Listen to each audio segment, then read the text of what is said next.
Hello friends, YouTube channel easy GS पर आपका स्वागत है। मैं दीपक कुमार भट्ट। जैसा कि पिछले क्लास में चर्चा किया था हमने कि 15 बातों की जानकारी और 15 चैप्टर है, वो 15 चैप्टर की जानकारी हम अक्षांश रेखाओं से, लैटिट्यूड से करते हैं। पहला जो टॉपिक था हमारा, पहला और दूसरा टॉपिक को हम एक साथ कंबाइन करके पढ़ते हैं। तो देखिए, पहला ही हमने किया था कि अक्षांश रेखाओं द्वारा किसी स्थान की जानकारी, और दूसरा में था आकार की जानकारी। किसी स्थान की जानकारी कैसे प्राप्त करते हैं ग्लोब पर, कि कोई भी स्थान या राज्य या देश, महादेश कहाँ पे है, स्थित है, इसकी जानकारी कैसे करते हैं। तो आप जो भी एटलस या मैप देखेंगे या फिर आप ग्लोब देखेंगे, उस पर अक्षांश और देशांतर रेखाएं खींची रहती हैं। अक्षांश और देशांतर रेखाओं द्वारा हम पता करते हैं कि कोई भी देश या महादेश या स्थान उत्तरी गोलार्ध में है कि दक्षिणी गोलार्ध। जब उत्तरी गोलार्ध और दक्षिणी गोलार्ध का आकलन कैसे करेंगे? 0 डिग्री लैटिट्यूड से, अर्थात विषुवत रेखा से। हमने दो गोलार्धों में स्थित देशों का या महादेशों का यहाँ पर 2 फिगर के माध्यम से समझाने का प्रयास किया है। एक उत्तरी गोलार्ध, एक दक्षिणी गोलार्ध। ऐसा जान भी करके मैंने लिया है ताकि आप केवल भारत के बारे में चर्चा करते हम लोग तो उत्तरी गोलार्ध में है, तो दक्षिणी गोलार्ध का भी कोई उदाहरण होना चाहिए। देखिए, आपके सामने में है, ये दक्षिणी गोलार्ध का कॉन्टिनेंट है, महादेश है। ये देखिए, दक्षिणी गोलार्ध में जैसे भी आप मैप उलटेंगे, जैसे ही मैप खोलते हैं आप या फिर कोई एटलस को खोलते हैं, तो उसमें आप देखेंगे कि लैटिट्यूड का डिस्कशन होगा। 0 डिग्री लैटिट्यूड लिखा हुआ है। 0 डिग्री से ऊपर जो भी अक्षांश रेखाएं होंगी, ये सब उत्तरी गोलार्ध कहलाएंगी। 0 डिग्री से नीचे दक्षिणी गोलार्ध कहलाएंगे, साउथ हेमिस्फीयर कहलाएंगे।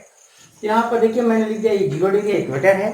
इक्वेटर से ऊपर की ओर नॉर्थ हेमिस्फीयर, नॉर्दर्न हेमिस्फीयर भी कहेंगे उसको, या फिर नीचे सदर्न हेमिस्फीयर और दक्षिणी गोलार्ध।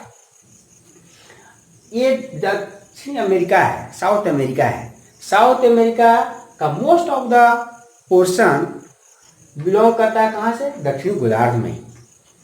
अब यहाँ पे मान लिया हम ब्राजील है, ब्राजील का बहुत सारा पार्ट यहाँ तक आ जाता है। उसमें से एक देश को मैंने दिखाया जो चिली या चिले उसको कहते हैं।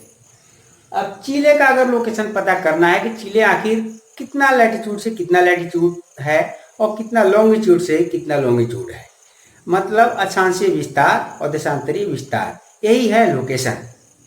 अगर अक्षांशीय विस्तार देखें कि चिले कहाँ से कहाँ तक, कितना अक्षांश से कितना डिग्री अक्षांश तक है, तो देखिए 20 डिग्री अक्षांश से गुजर रहा है। 20 डिग्री अक्षांश से थोड़ा सा ऊपर यहाँ से चिले स्टार्ट होता है, मतलब लगभग 18 डिग्री लैटिट्यूड से, 18 डिग्री अक्षांश से लेकर के 55 डिग्री अक्षांश तक वो एरिया कवर करता है। मतलब है कि इसका अक्षांशीय विस्तार कितना हुआ? 18 डिग्री दक्षिण से, 18 डिग्री दक्षिण अक्षांश से लेकर के 55 डिग्री दक्षिण अक्षांश तक हुआ। अगर इसका देशांतरीय विस्तार कहा जाए, देशांतरीय विस्तार कितना है, तो ये 70 डिग्री का लॉन्गिट्यूड है और 70 से 80 के बीच ये कवर कर रहा है, मतलब 75 के आसपास या 74 के आसपास कर रहा है। 74 डिग्री लॉन्गिट्यूड से लेकर के 65 डिग्री लॉन्गिट्यूड तक स्थित है। उतना डिग्री देशांतर के बीच अगर खोजा जाए वर्ल्ड के मैप पर, तो एक चिले जो है वो दिखाई देगा, आपको मिल जाएगा।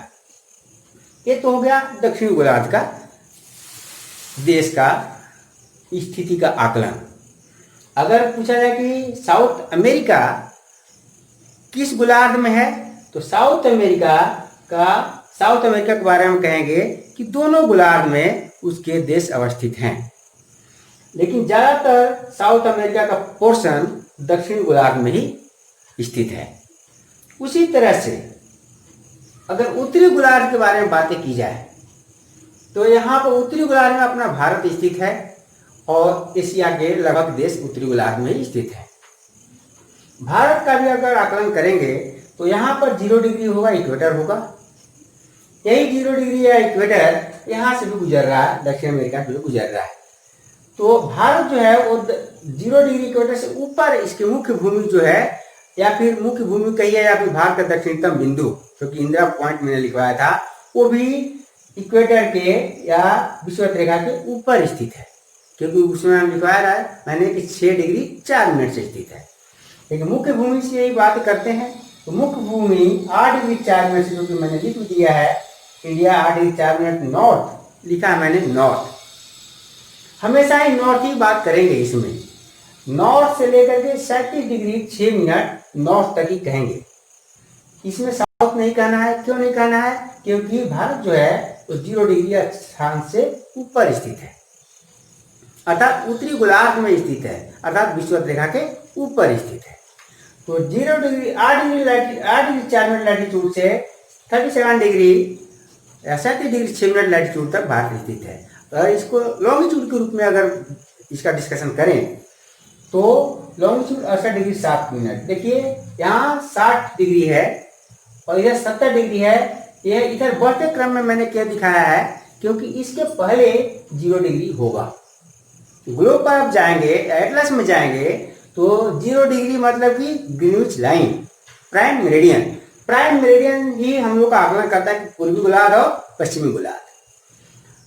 तो ईस्टर्न हेमिस्फीयर पूर्वी गोलार्ध, तो 0 डिग्री इधर होगा और उसके पूरा में स्थित है भारत।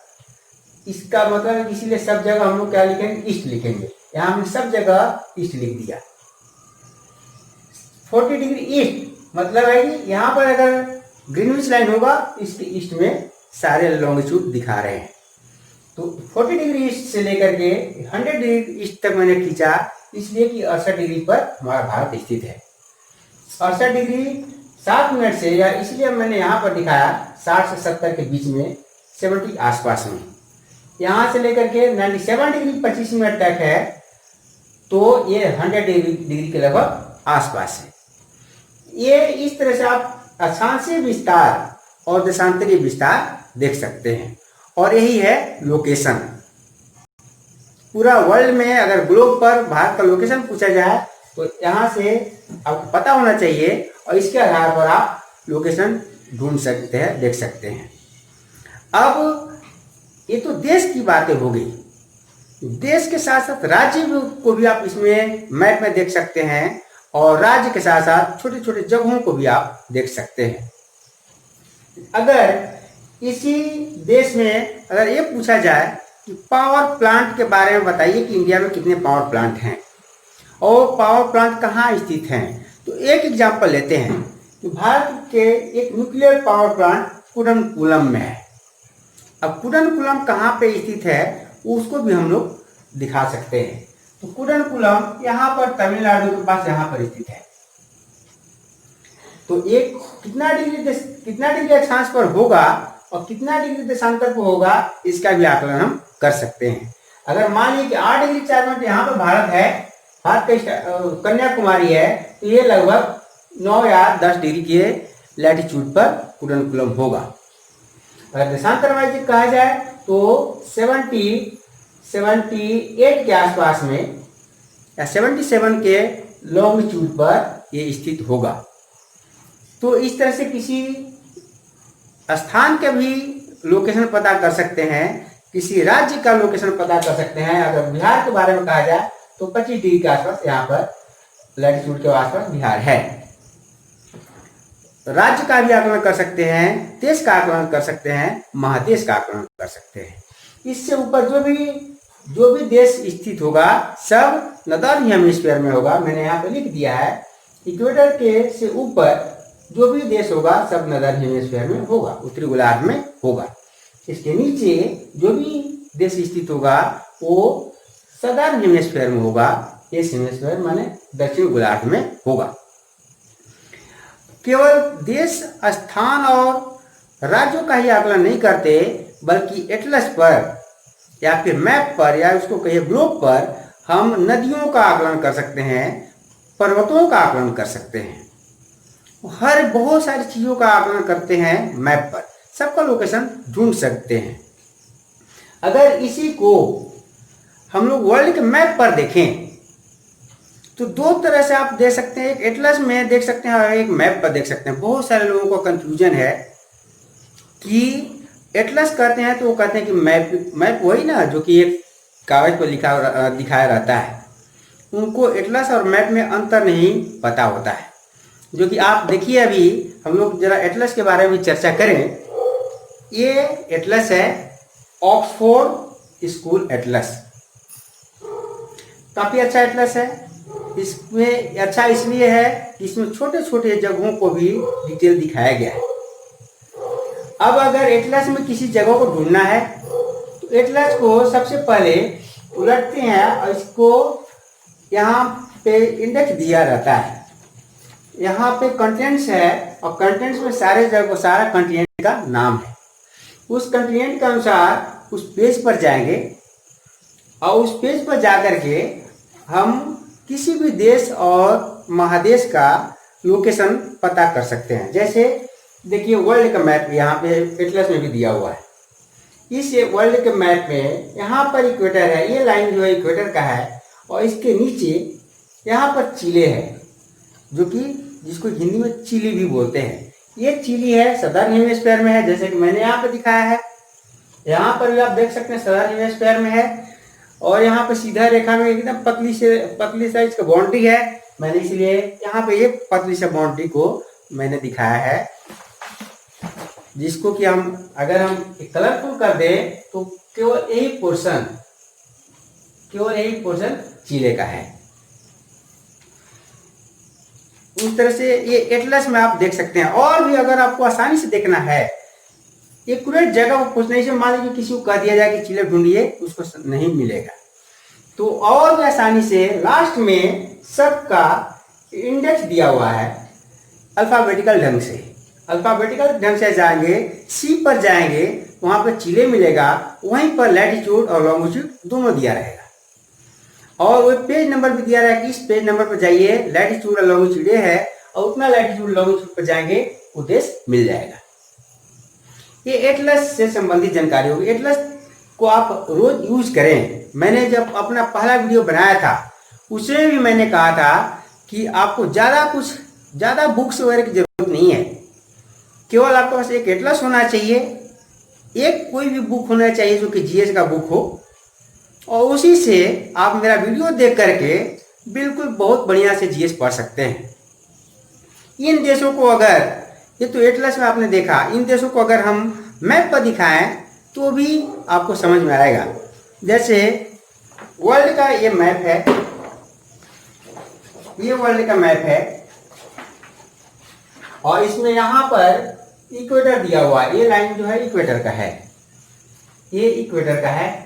और ये इक्वेटर से देखिए यहाँ पे लगभग 17 डिग्री के आसपास, यहाँ ये 15 डिग्री का लाइन है, 17 डिग्री से आसपास यहाँ से चिले स्टार्ट है, यहाँ से चिले यहाँ तक है।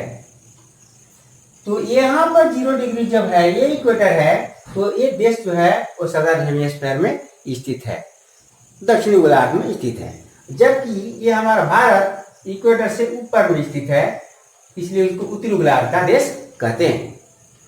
अगर पूर्वी और पश्चिमी देशांतर की बातें की जाए तो यहाँ पर 0 डिग्री है, ये ग्रीनविच लाइन है, इससे भारत जो है पूरा विस्तृत है, इसलिए इसे ईस्ट ही लिखेंगे। जितना भी लॉन्गिट्यूड होगा उसमें ईस्ट का डिस्कशन होगा, और अगर चिले के बारे में डिस्कशन होगा वो वेस्ट होगा। क्यों? क्योंकि ग्रीनविच लाइन से पश्चिम में स्थित है। इस तरह से किसी भी देश, स्थान और राज्य वगैरह का हम स्थिति का आकलन कर सकते हैं। यही नहीं, ये तो पॉलिटिकल मैप है। मैप भी दो तरह के होते हैं, एक पॉलिटिकल मैप और एक फिजिकल मैप। भौतिक प्रदेश और एक राजनीतिक प्रदेश, राजनीतिक मैप होगा। ये जो आप जितने भी लैटिट्यूड और लॉन्गिट्यूड से देख रहे हैं, और साथ साथ सारे देशों का बाउंड्री अब दिखाई दे रहा है, जैसे यूएसए का बाउंड्री यहाँ से यहाँ तक है, ये पॉलिटिकल मैप कहलाता है। जबकि फिजिकल मैप में कोई बाउंड्री का ज़्यादा डिस्कशन नहीं किया जाता है, बल्कि माउंटेन्स, प्लेटो, प्लेन एरिया दिखाया जाता है, रिवर्स दिखाए जाते हैं। मतलब कि पहाड़, पठार, मैदान और नदियों का स्थिति का आकलन किया जाता है। जैसे उसको भी देखिए कि फिजिकल मैप में क्या होता है। ये इंडिया का मैप है और इंडिया का मैप में आप फिजिकल मैप को दिखाते हैं। जैसे कि ये देखिए, यहाँ पर ये जितना ब्राउन कलर का दिखाई दे रहा है वो सब हिमालय का पार्ट है। ये हिमालय भी 4 कैटेगरी में बटा हुआ है। मैंने उसको 3 कैटेगरी है, ग्रेटर हिमालय, मिडिल हिमालय और शिवालिक हिमालय। और ग्रेटर हिमालय के उस पार ट्रांस हिमालय स्थित है। तो आप हिमालय को भारत के लोकेशन में देख सकते हैं। भारत के उत्तर में, पूरा भारत के उत्तर में हिमालय है। ये तो पहाड़ है। यह जो पीला कलर का आप देख रहे हैं ये सब पठार है। इसमें नदियां भी दिखाई गई है। जैसे ये देखिए गंगा नदी दिखाई गई है। यहाँ से ये गंगा नदी निकल करके यहाँ बे ऑफ बंगाल में, बंगाल की खाड़ी में गिरती है। अब यहाँ भी लोगों को कंफ्यूजन होता है। बहुत सारे लोगों को मैंने ये कहते हुए सुना है। बहुत सारे स्टूडेंट हमारे सामने आते हैं, कहते हैं सर गंगा नदी तो ये बे ऑफ बंगाल से इधर क्यों जा रही है। सबसे समस्या क्या होती है कि ये इस मैप में रिवर का फ्लो का डायरेक्शन नहीं रहता है। किस डायरेक्शन में बह रही है नदी वो नहीं दिया रहता है। क्या आपको कॉमन सेंस से पता करना है। जब यहाँ पहाड़ है, पहाड़ पर से नदी निकल रही है तो जरूर समुद्र में ही जाकर के गिरेगी। कहीं न कहीं या तो बहुत बड़ा समुद्र में गिरेगी या बहुत बड़ा झील में गिरेगी। ऐसा तो हो नहीं सकता है कि समुद्र से निकल करके कोई नदी पहाड़ पर चढ़ जाए। असंभव है। ऊंचाई को नहीं जा सकती, बल्कि स्लोप एरिया में, ढलान एरिया में वो बहती है। तो आपको कॉमन सेंस लगाना पड़ेगा कि ये नदी जो गंगा नदी है इधर से ना जाकर के इधर से आ रही है। उसी तरह से यहाँ पर नर्मदा और ताप्ती है, वो भी नदी यहाँ पर पहाड़ी एरिया है। ब्राउन कलर जो दिख रहा है आपको ये सब पहाड़ है और यहाँ से निकलती है और जाकर के अरब सागर में गिरती है। यह फिजिकल मैप पर नदियों का लोकेशन, पहाड़ों का लोकेशन, पर्वतों का लोकेशन या स्थिति।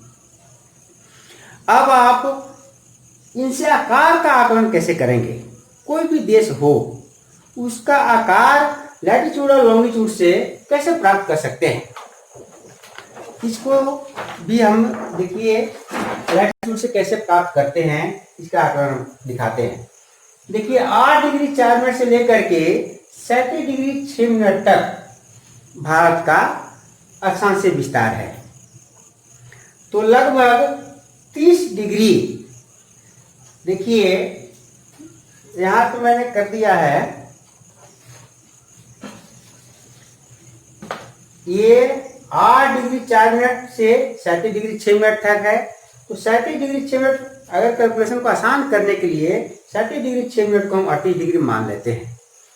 अगर इसको 38 डिग्री मान लिए तो 38 डिग्री में से 8 डिग्री माइनस करते हैं तो ये हो गया लगभग 30 डिग्री। तो 1 डिग्री पर पहले भी बताए हैं कि 2 अक्षांशों के बीच की दूरी 111 किलोमीटर होती है। अगर 30 अक्षांश का डिफरेंसेज है तो 30 अक्षांशों के बीच कितना डिस्टेंस होना चाहिए उसका आकलन के लिए लगभग 111 किलोमीटर होता है। तो मैंने 111 किलोमीटर को मल्टीप्लाई कर दिया तो कितना होता है, लगभग 3310 इतना किलोमीटर। और जब पिछला क्लास में मैंने चर्चा किया था कि भारत का लंबाई जो है वो 3214 किलोमीटर है। तो लगभग अप्रोक्सीमेटली आप पहुंच गए। अक्षांशीय विस्तार से आप इस देश का लंबाई का आकलन कर लिए। चौड़ाई भी लगभग 2933 किलोमीटर दिया था मैंने और वो भी लगभग 3000 किलोमीटर के आसपास पहुंचता है। तो देखिए चौड़ाई में भी अगर देशांतरी विस्तार, चौड़ाई का मतलब जब होगा तो यहाँ पर देशांतर का आकलन करेंगे, देशांतर को माइनस करेंगे। तो चौड़ाई में भी अगर इस 97 को लगाओ तो 98 मान लें सुविधा के लिए, तो 98 माइनस 68 इक्वल टू 30। इसको माइनस करने पर भी 30 डिग्री आता है, और उस 30 में भी अगर 111 से मल्टीप्लाई कर दें तो लगभग 3000 किलोमीटर पहुंच जा रहा है। तो इस तरह से अक्षांश और देशांतरों के विस्तार से हम किसी भी देश का आकार या उसका क्षेत्रफल का आकलन कर सकते हैं। तो इस तरह से ये अक्षांश का काफी इंपॉर्टेंस है। इस अक्षांश से साइज एंड लोकेशन किसी भी देश का, किसी भी स्थान का, किसी भी महादेश का पता कर सकते हैं। और आज की वीडियो में आपने एटलस को देखने के लिए सीखा, मैप का यूजेस सीखा। अगले क्लास के वीडियो में हम फिर तीसरा जो पॉइंट था उस पर चर्चा करेंगे, और इस तरह से ज्योग्राफी आपको समझने में काफ़ी इंटरेस्टेड हो जाएगा। क्योंकि आगे जो है इसको आप फौरन जा करके, आपके पास अगर एटलस नहीं भी हो, आप एटलस खरीद लें और उस एटलस को हमेशा देखते रहें। और देखने से बहुत सारी चीज़ें याद हो जाती है। याद करना कोई ज़रूरी नहीं है, याद करने का सबसे बढ़िया फॉर्मूला है कि आप रोज़ किसी चीज़ को उलटें, रोज़ किसी चीज़ को पढ़ें, आपको आसानी से वो याद होता चला जाएगा। आप एटलस खरीद लें, उसमें बहुत सारी नदियाँ भारत में बहती हैं, वर्ल्ड में बहती है। जैसे कि मैंने चर्चा किया था कि कौन नदी इक्वेटर को 2 बार काटती है, कौन नदी अक्षांश को 2 बार कर्क रेखा को 2 बार काटती है, कौन नदी मकर रेखा को 2 बार काटती है। उन नदियों का लोकेशन जाकर ढूंढें मैप में, एटलस में। आपको धीरे धीरे सारे उन नदियों का नाम याद हो जाएगा। वो फिर विषुवत रेखा किन किन देशों से गुजरती है, उन देशों का नाम याद हो जाएगा। ऐसे आप किसी भी वस्तु को देख देख करके याद कर सकते हैं। अगले क्लास में मिलते हैं, तीसरा पॉइंट पर डिस्कशन हम लोग करेंगे। Okay, very very thanks.